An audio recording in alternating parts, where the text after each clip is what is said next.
Hello students, आज हम अपना आगे का टॉपिक करते हैं Young's double slit experiment. Most important topic है। मोस्ट इम्पोर्टेंट इसलिए कि वे ऑप्टिक्स से वैसे तो बहुत सारे वे ऑप्टिक्स के टॉपिक्स इम्पोर्टेंट है, लेकिन इसके चांसेस कुछ ज़्यादा ही होते हैं। तो ये वाला डायग्राम हम क्लास में कर चुके हैं, लेकिन फिर भी मैं आप लोगों को बता दूं, ये मैंने पहले इसलिए बनाया था कि वीडियो ज़्यादा बड़ा ना बने, और वरना इसी में मैं लगा रहता। ठीक है, तो ये क्या मेरा एक सोर्स है। क्या है? सोर्स है। ठीक है, बाय चांस मेरे पास एक टॉर्च है। ठीक है, ये क्या है? एक टॉर्च है। इसने लाइट क्या की? इंसिडेंट की इस पे। ठीक है, अब ये तो जो पूरी लाइन है ये एक कार्डबोर्ड है। इसमें मैंने ये हल्का सा छेद रख दिया जिसके अंदर से एक लाइट गई, और उसको जब मैंने माइक्रोस्कोपिकली देखा तो it forms waves like this. जैसे ये क्या है? क्रस्ट है। ये डॉटेड लाइन क्या है? ट्रफ है। तो मैंने एक वेव को, जैसे तालाब में एक पत्थर मारा तो उसके चारों तरफ क्या बनती हैं? वेव्स बनती जाती है ना, ऐसे फैलती जाती है। तो ये जो डार्क लाइन है ये क्या है? मेरे क्रस्ट, और जो डॉट लाइन है ये क्या शो कर रहे हैं? मेरा ट्रफ। ठीक है, तो इस सोर्स से क्या हुआ? हमारा लाइट वेव फॉर्म में बनी। मैंने इसके 2 सेंटीमीटर, या मैं कहूँ बहुत ही नजदीक, क्या किया? एक दूसरी कार्डबोर्ड रख दिया जिसके अंदर 2 छेद किए मैंने, एक P1 और एक P2। एक P1 और एक P2। अब जो यहां पर लाइट पहुंची तो एक फिनोमिना हमने पढ़ा था वेव फ्रंट में, each and every point source या each and every point of a light behaves as a fresh source.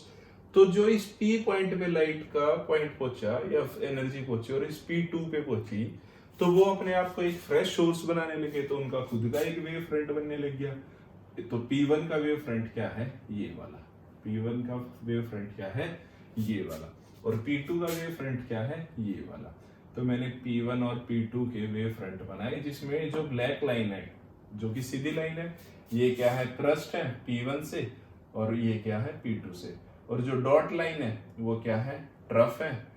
तो वो क्या है? P1 और P2 से। अब जब मैं इसको बहुत ध्यान से देख रहा हूं तो कुछ जगह ऐसी आ रही है, जैसे ये रही, जब एक ब्लैक लाइन ने ब्लैक को कट किया, एक रेड लाइन ने रेड लाइन को कट किया, या मैं कहूं कि जब एक क्रस्ट से टकराया, एक क्रस्ट से टकराया, और ये जो मार्क किया मैंने, जब रेड लाइन ने रेड लाइन को कट किया, यानी एक ट्रफ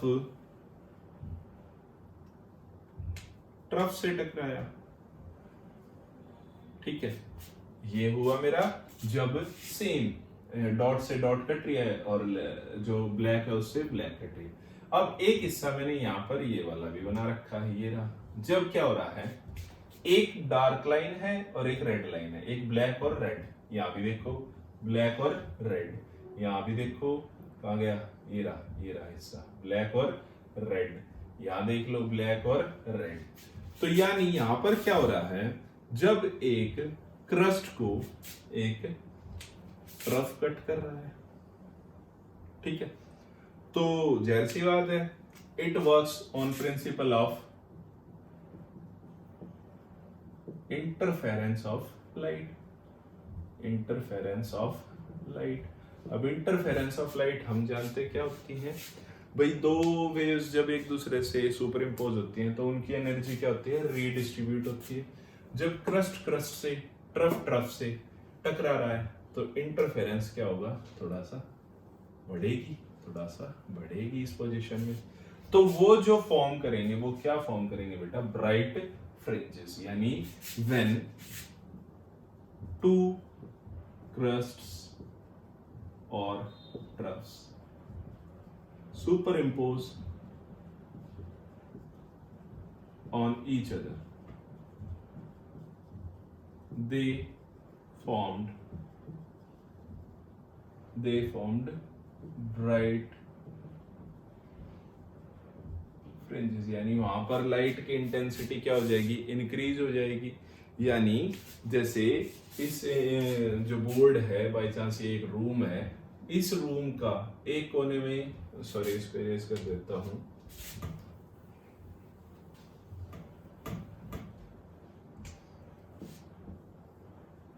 इस कोने में एक बल्ब लगा दिया, तो उसकी जो लाइट है वो ऐसे ट्रेवल हो रही है और यहाँ तक थोड़ी सी डार्क हो जाती है। बहुत बड़ा रूम है, ऑडिटोरियम है, ठीक है। एक मैंने बी बल्ब यहाँ लगा दिया, ठीक है, तो इसकी लाइट भी ऐसे जाएगी। अब हम जानते हैं कि एक रूम में एक बल्ब रोशनी है, 2 हो जाए और तेज रोशनी है, 3 हो जाए तो और तेज रोशनी है, 4 बल्ब हो जाए और तेज रोशनी, यानी इस रूम का कोई भी कोना ऐसा नहीं बचेगा जहां लाइट नहीं पहुंचे। ऐसे हम बल्ब की इंटेंसिटी बढ़ाते जाए तो जैसे क्रिकेट मैच है, क्रिकेट मैच हम डे नाइट मैच देखते हैं क्रिकेट में, तो वो क्या होता है रात को भी देखो कितनी अच्छी बॉलिंग फील्डिंग सब कर पाते हैं। क्यों? क्योंकि वहां पर नंबर ऑफ द बल्ब्स या इंटेंसिटी या इंटरफेरेंस बहुत ज्यादा किया जाता है। तो यंग्स डबल स्लिट इंटरफेरेंस का सबसे अच्छा एक्सपेरिमेंट था, थॉमस यंग था, इस साइंटिस्ट का नाम था थॉमस यंग, ठीक है। तो इसलिए इसका नाम है यंग्स डबल स्लिट एक्सपेरिमेंट। तो इस एग्जांपल को अगर हम समझते हैं तो यहां देखो, बाय चांस मैं यहां पर सिर्फ एक बल्ब रखूं। अब थोड़ा सा कलरिंग सोचते हैं। ए बल्ब है रेड, तो यहां पर सारी जगह क्या होगी, रेड लाइट स्प्रेड होगी। और यहां पर एक दूसरा बल्ब है ब्लू कलर का, तो यहां पर जो कलर कॉम्बिनेशन बनेगा वो रेड और ब्लू का बनेगा, और होप सो कुछ ब्राउन कलर शायद नजर आता हो। तो क्या हो रहा है, इंटरफेरेंस तो वहां भी हो रहा है, लेकिन वो एक दूसरे को कैंसिल करके एक तीसरा कलर दे रहे हैं। जैसे ब्राउन कलर 2 अलग अलग कलर मिलने से होता है, जैसे ऑरेंज और ब्लैक को मिला दूं तो एक नया कलर आ जाएगा, जैसे व्हाइट और ग्रीन को मिला दूं तो लाइट ग्रीन बन जाएगा। तो ऐसे ही ये क्यों हो रहा है, क्योंकि इंटरफेरेंस ऑफ लाइट, यानी एक रेड एक ब्लू, बाय चांस एक येलो कलर का और लगा दिया तो अब इंटरफेरेंस इन तीनों के बीच होगा। तो जाहिर सी बात है इन बल्ब सारे बल्ब हैं 100 वाट के, तो मैंने क्या रखा, सोर्स क्या रखा, same frequency, same wavelength, same wavelength, phase difference जो भी है वो कांस्टेंट रखा, ठीक है। तो इंटरफेरेंस तो होगा। तो यंग्स डबल स्लिट एक्सपेरिमेंट हमारे इन्हीं इंटरफेरेंसेस का एग्जांपल है, जहां पर क्या होगा कि हाँ भाई, जब एक क्रस्ट क्रस्ट से बनाएगा तो लाइट इंक्रीज होगी, और एक क्रस्ट ट्रफ से बनाएगा, एक क्रस्ट ट्रफ से टकराया तो वहां पर क्या बनेंगे हमारे लाइट फ्रिंजेस, या मैं कहूं डिस्ट्रक्टिव। डिस्ट्रक्टिव यानी डिस्ट्रक्ट हो जाना, तोड़ देना, एक दूसरे को वैनिश कर देना। और जब एक क्रस्ट से टकराएगा तो कौन से बनेंगे, कंस्ट्रक्टिव। कौन से बनेंगे बेटा, कंस्ट्रक्टिव फ्रिंजेस, ठीक है। एक बार फिर से बताता हूं, जब एक क्रस्ट से, या मैं कहूं डार्क लाइन से, तो और एक डॉट लाइन से, यानी कुछ ना कुछ क्रस्ट और ट्रफ या ट्रफ या क्रस्ट ट्रफ मिल रहे हैं, तो व्हेन क्रस्ट प्लस क्रस्ट या ट्रफ प्लस ट्रफ, तो दे फॉर्म क्या बनेंगे, कंस्ट्रक्टिव फ्रिंजेस। ये क्या करेंगे, नए फ्रिंज को कंस्ट्रक्ट करेंगे, कंस्ट्रक्शन यानी बनाना, ठीक है। और अगर एक क्रस्ट ट्रफ से, और अगर सुनना ही चाहते हो तो एक ट्रफ क्रस्ट से मिलेगा, तो वो क्या बनाएंगे, डिस्ट्रक्टिव फ्रिंजेस। वो क्या बनाएंगे, डिस्ट्रक्टिव फ्रिंजेस, ठीक है। तो यंग्स डबल स्लिट ने बस ये एक्सपेरिमेंट ऐसे किया था, सोर्स सेम रखा, एक torch, each and every point of the source, interference of light, उसकी wave form P1 P2 2 point source बना दिए जो अपने आप में एक फ्रेश सोर्स बन गए, उनका खुद का एक वेव फ्रंट बनता जा रहा है। तो उन्होंने क्या बनाया, यंग्स डबल स्लिट का ये वाला एक्सपेरिमेंट, ठीक है। तो ये वाला डायग्राम मोस्ट इंपॉर्टेंट है, हर बच्चा बनाए अपने पास, और फायदा तभी मिलेगा, प्रैक्टिस से आएगा बेटा। ये दिखने में आसान है, वैसे मुश्किल हो जाएगा, और एग्जाम में तो मैं चाहता हूँ बिल्कुल अच्छे से बनाए, ठीक है। अब करते हैं कंडीशंस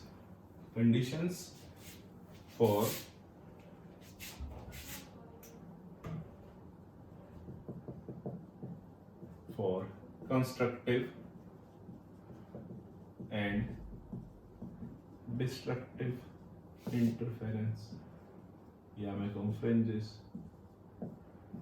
ठीक है, फॉर फ्रिंजेस, ठीक है, कंस्ट्रक्टिव और डिस्ट्रक्टिव, ठीक है। बाय चांस जो P1 सोर्स है उसकी जो वेव फ्रंट की डिस्प्लेसमेंट है वो क्या है, y1 क्या है बेटा, a sin ओमेगा t, ये तो पता है। It is the method to represent a wave, किसी भी वेव को रिप्रेजेंट करते हैं तो ये क्या होता है, डिस्प्लेसमेंट, ये उसका क्या होता है, एम्पलीट्यूड, और साइन उसका क्या होता है, ओमेगा टी एंगुलर फ्रीक्वेंसी, और T is the time period of the wave, ठीक है। और y2 का जो फेज डिफरेंस है वो अज्यूम करते हैं कितना है, ए क्यों, उसका एम्पलीट्यूड क्या रखेंगे, b sine omega T plus five, ठीक है। तो according to the principle of superposition principle, जो डिस्प्लेसमेंट होगी, नेट डिस्प्लेसमेंट, वो क्या होगी, y1 प्लस y2, ठीक है। तो y यानी जो रिजल्टेंट आएगी मेरी, रिजल्टेंट वेव डिस्प्लेसमेंट, वो क्या हो जाएगी, y, तो वो क्या हो जाएगी, a sine omega T plus b sine omega T plus five, ठीक है।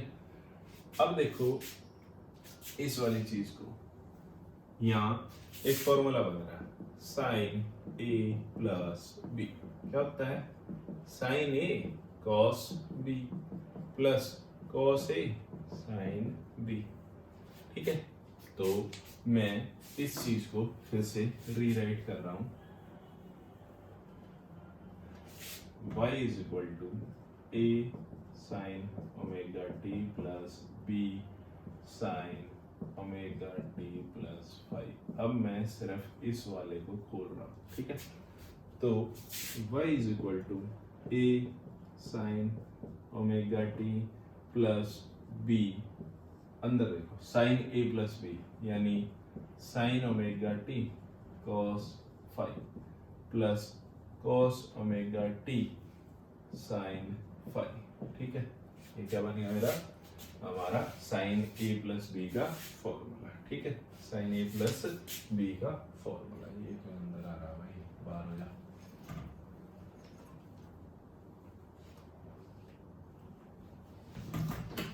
ओके, तो अब देखो मैंने क्या किया, y is equal to a sine omega T, इस वाली कंडीशन में देखते हैं, इसको हटा देता हूं और ये b यहाँ पे मल्टीप्लाई कर देता हूं इनटू में b, ठीक है, क्योंकि b भाई कॉमन था तो इस टर्म के साथ भी मल्टीप्लाई कर दिया और इस टर्म के साथ भी मल्टीप्लाई कर दिया। तो y इज इक्वल टू, मैंने क्या किया, साइन ओमेगा टी कॉमन ले लिया, साइन ओमेगा टी क्या ले लिया, कॉमन, तो यहाँ क्या बच गया, a plus b, sine omega T तो कॉमन ले लिया, क्या बन गया, b कॉस फाइव, ठीक है। यहाँ क्या रहेगा, cos omega T sine five और इनटू में b, ठीक है।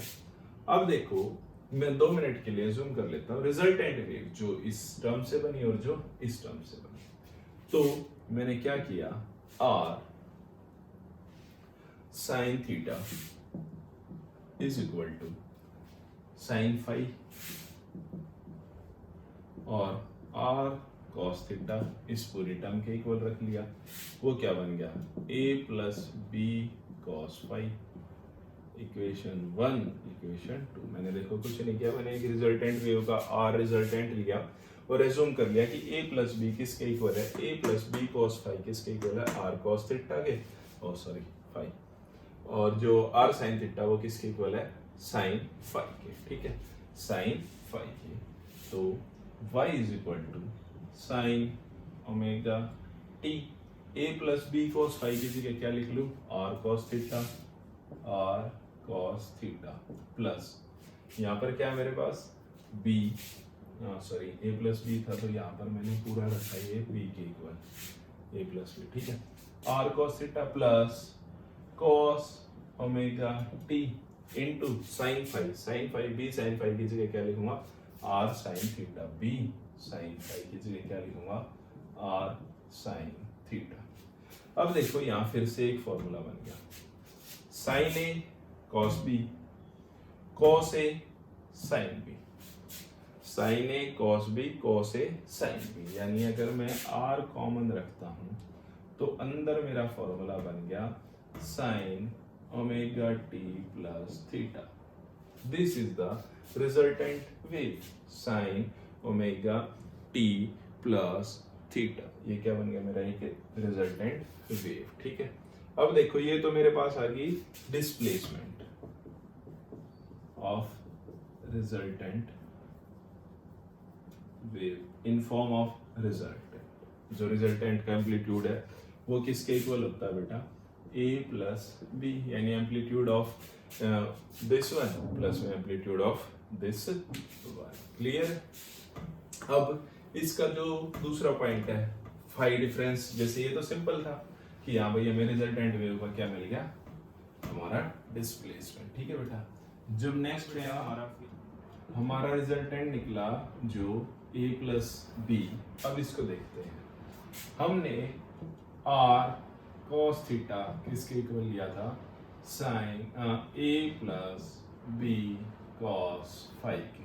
ठीक है, और r साइन थीटा किसके इक्वल लिया था बेटा, साइन फाई के। इक्वेशन 1 डाली थी, ये इक्वेशन 2 डाली थी। ठीक है, अब मुझे क्या निकालना है, रिजल्टेंट जो वेव है उसका रिजल्टेंट मुझे ये चेक करना है कि वो कब कंस्ट्रक्टिव और कब डिस्ट्रक्टिव है। तो मैंने क्या किया, squaring both sides, squaring and adding. अब क्या कर दिया मैंने, इन दोनों को, इसको और इक्वेशन 1 एंड इक्वेशन 2 को। तो देखो r cos theta means r cos square theta, r square cos square theta is equal to a plus b cos theta. Square होगा तो भाई पूरा ही होगा। इस चीज को मैं फिर से लिखता हूं तो क्या बन जाएगा, a प्लस बी का होल स्क्वायर क्या होता है, a square plus b square cos square phi, cos square phi plus 2ab cos phi, a square plus b square plus 2ab cos theta. तो a की जगह तो a है लेकिन b की जगह क्या, b cos फाई, इसलिए पूरा लिखा जाएगा। तो r square cos square theta is equal to a square plus b square cos square phi plus 2ab cos theta, sorry हाँ फाई। ठीक है, cos फाई। तो ये बन गई अब मेरी इक्वेशन नंबर 3। अब मैं करता हूं इसको स्क्वायर, तो यहां क्या बन जाएगा, r square sine square theta is equal to sine square phi. यहां तो सिंपल स्क्वायर था तो इक्वेशन 1 और 2 को मैंने क्या किया, अभी स्क्वायर कर दिया। ये बन गई मेरी equation number 4। Now add equation 3 and 4। अब मुझे क्या करना है, इस इक्वेशन को ऐड करना है। तो लेफ्ट हैंड साइड में और राइट हैंड साइड में। तो मुझे दिख मुझे दिख रहा है आर स्क्वायर, यहाँ पर मेरा क्या है, कॉमन। ठीक है, मैंने कॉमन लिया, साइन स्क्वायर थीटा, या मैं अगर इसी के मेथड में लिखता हूं तो cos square theta plus sign square theta. ये क्या बन गया मेरा, लेफ्ट हैंड साइड। ये मैंने क्या ऐड किया, लेफ्ट हैंड साइड। अब इज इक्वल टू के राइट हैंड साइड सॉल्व करता हूँ, वो क्या है, a square plus b square cos square phi plus 2ab cos phi. मैंने ये वाली इक्वेशन प्लस में साइन, सॉरी ये किसके इक्वल था, r साइन थीटा था b के, तो यहाँ भी क्या बन गया, b स्क्वायर। तो b square sine square phi. ठीक है, अब मैं इस टर्म को और इस टर्म को थोड़ा सा कंबाइन कर लेता हूँ, क्योंकि मुझे यहाँ पर b और b स्क्वायर कॉमन नजर आ रहा है। तो यहाँ देखो r square sine square theta plus cos square theta किसके इक्वल होता है, 1 के। तो यहाँ तो मैं इसको सिंपल क्या लिख सकता हूँ, r स्क्वायर लिख सकता हूँ। तो r square is equal to a square plus इस टर्म में से और इस टर्म में से मैं b स्क्वायर क्या कर लेता हूँ, कॉमन कर लेता हूँ। ठीक है, ऐड है तो b स्क्वायर कॉमन कर लिया, ब्रैकेट में क्या रहेगा, cos square phi plus sine square phi plus ये वाली इक्वेशन 2ab cos फाई। हम जानते हैं cos square theta plus sine square cos square phi plus sine square phi किसके इक्वल होता है 1 के। तो my resultant square is equal to, या मैं स्केयर भी यहाँ पर क्या ले जाता हूँ अंडर द रूट, क्या बनेगा a square plus b square, ये तो 1 हो गया, प्लस 2ab cos फाई। ये आ गई मेरी इक्वेशन नंबर 5। ये क्या आ गई मेरी इक्वेशन नंबर 5। ठीक है, अब इक्वेशन नंबर 5 से ही हमारा आगे का क्वेश्चन, हमारे जो conditions for constructive and destructive है वो आएंगे। वो कैसे, देखो एक थ्योरी है इंटेंसिटी ऑफ द लाइट, या मैं कहूँ resultant intensity of the light is directly proportional to the displacement या रिजल्टेंट एम्पलीट्यूड। रिजल्टेंट, क्योंकि दो वेव्स हैं एक दूसरे के ऊपर क्या हो रही है, सुपर इम्पोज हो रही है ना, ऐसे ऐसे सुपर इम्पोज हो रही है तो इंटरफेरेंस बनेगा। तो resultant intensity of two waves is directly proportional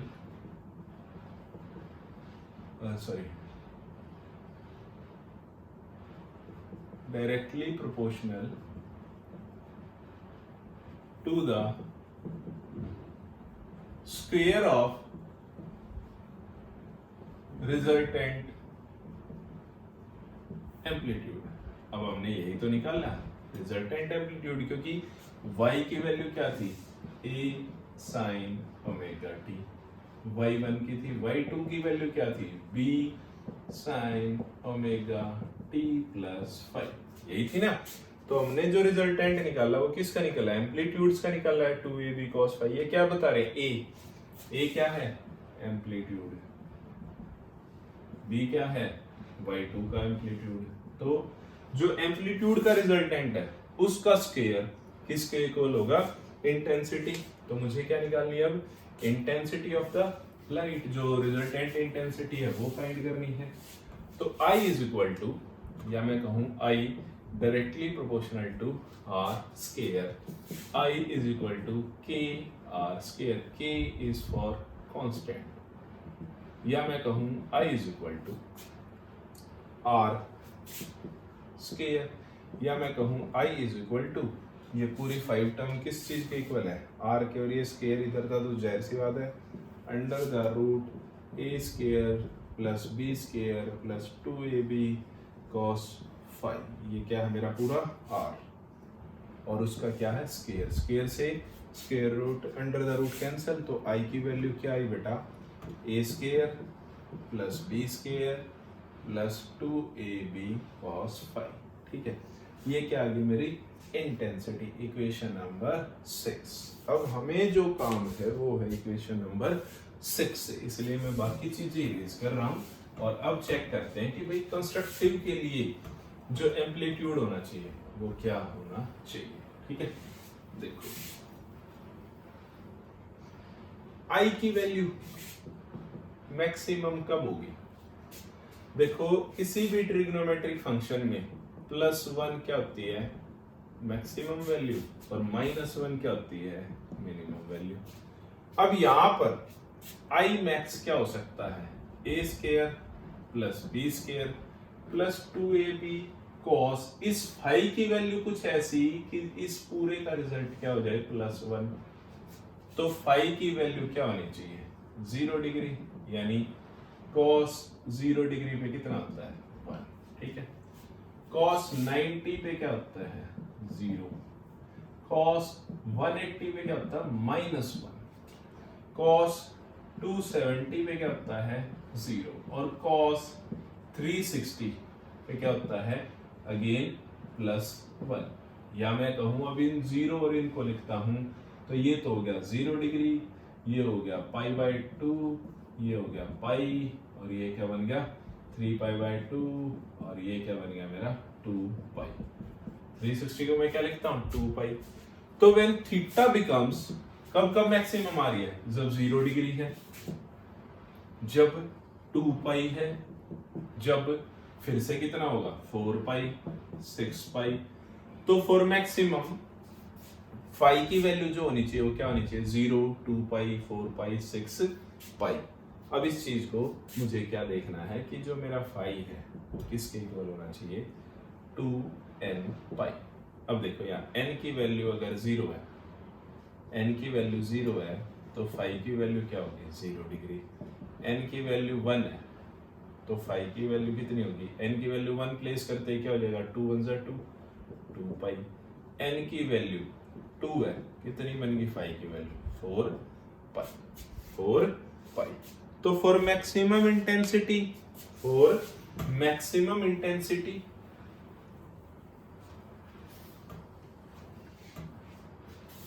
यानी आई मैक्स के लिए मेरे पास फाई की वैल्यू क्या होनी चाहिए 2n पाई और n की वैल्यू कुछ 0 1 2 सो ऑन, ठीक है।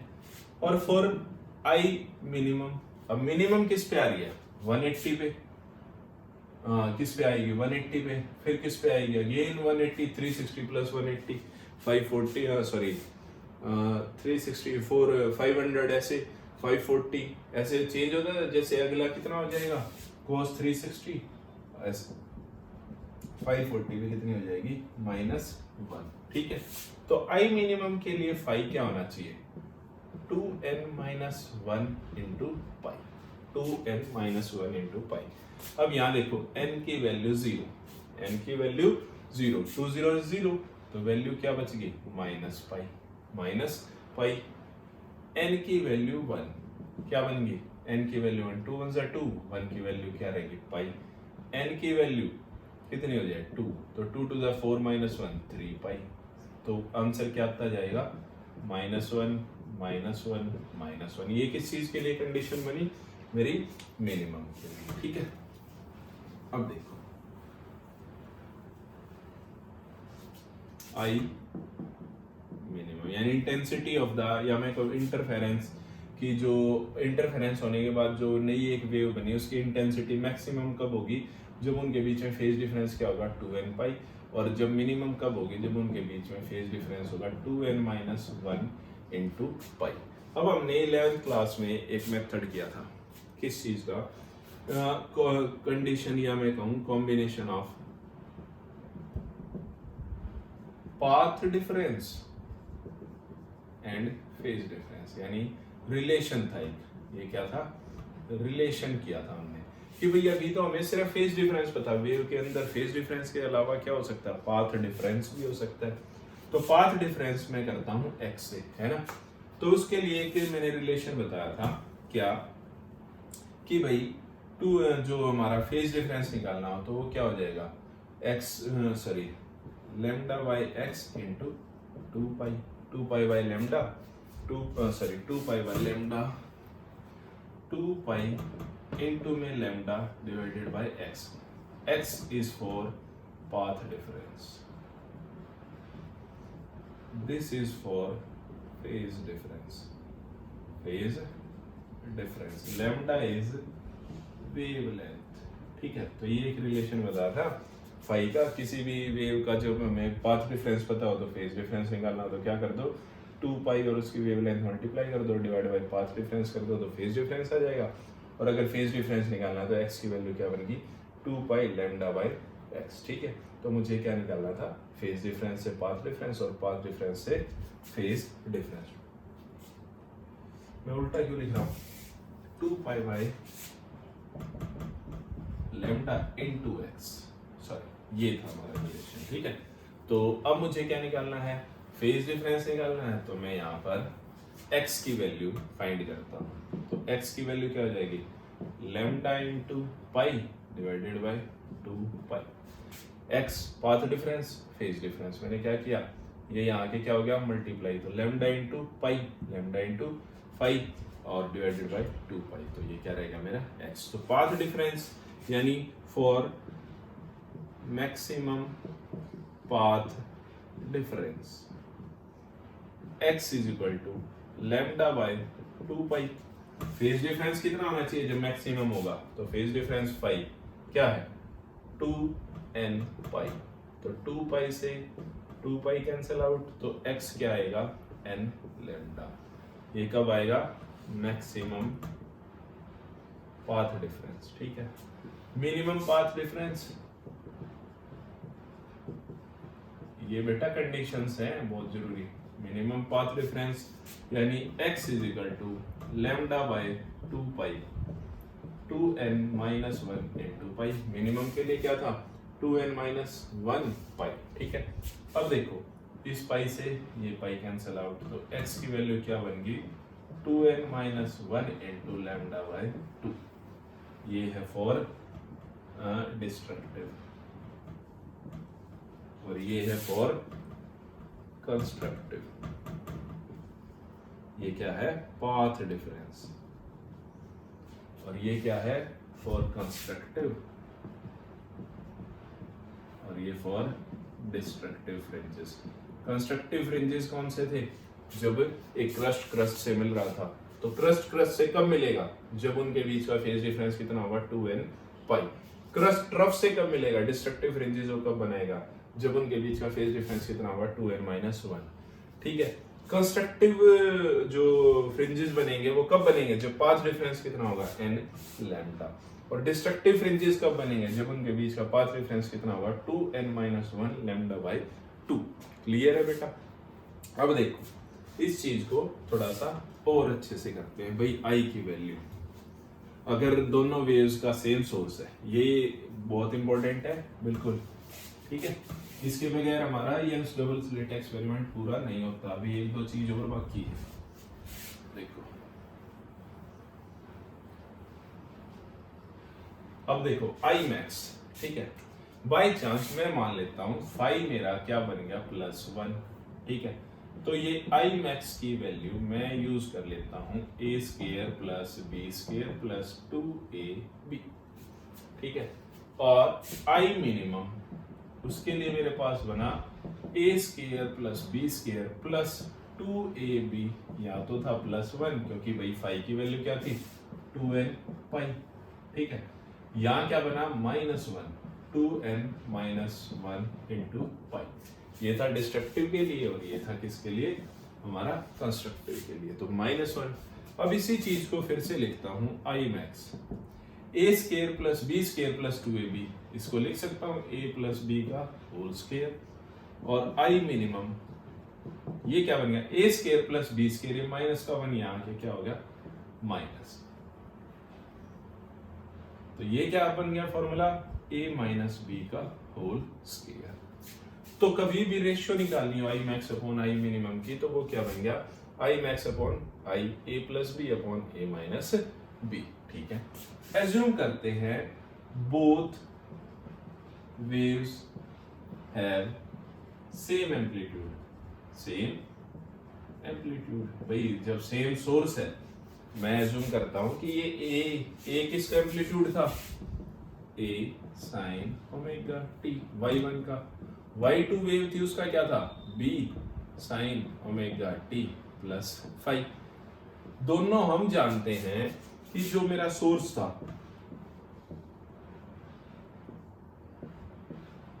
ये सोर्स तो कॉमन था, तो इनका एम्पलीट्यूड और ये डिस्टेंस भी दोनों का सेम था, तो इन दोनों का एम्पलीट्यूड भी क्या होगा? सेम। तो it means a is equal to b, या मैं कहूं जो एम्पलीट्यूड ऑफ y1 जो वेव था वो y2 की जो वेव है b, वो दोनों क्या है? इक्वल। तो i मैक्स कितना हो जाएगा बेटा? a प्लस b, या मैं कहूं sorry square a plus a, या मैं कहूं 2a का स्क्वायर 4a। और नीचे क्या हो जाएगा? a मिनिमम, वो क्या हो जाएगा? a माइनस a, जो कि क्या हो जाएगा? 0। यानी ये तो बहुत ज्यादा ब्राइट हो जाएंगी, डबल हो गई ना, और ये बिल्कुल 0, यानी इतनी डार्क हो जाएंगी कि मुझे कुछ नजर भी नहीं आएगा फ्रिंजेस। क्लियर है? इंटेंसिटी लाइट की इतनी ज्यादा बढ़ जाएगी कि मुझे वहां पर रोशनी रोशनी रोशनी नजर आएगी, और यहाँ पर इंटेंसिटी इतनी ज्यादा घट जाएगी कि मुझे वहां कुछ नजर नहीं आएगा।